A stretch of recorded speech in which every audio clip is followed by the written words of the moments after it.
Helping the street children to become productive member of the society. Yung impact ng initiative ng Childhood sa community, we're able to organize Barangay Council for the Protection of Children that monitored and follow up children in the community to prevent also abuse.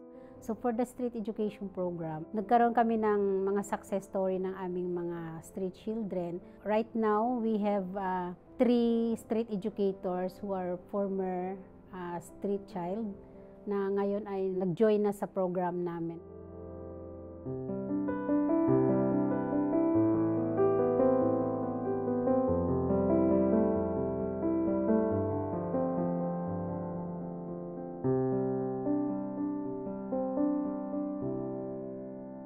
Number 1 challenge na encounter namin ay yung negative impression about street children.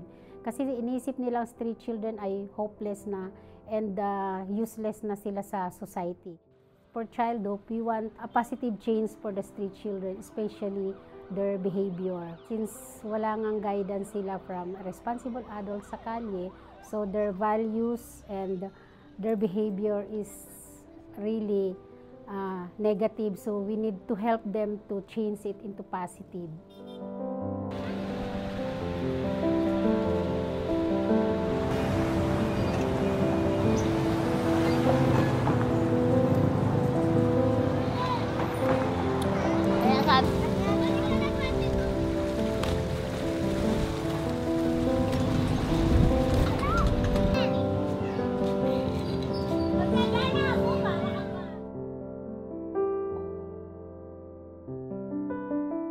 Follow Childhood Asia at x.rappler.com.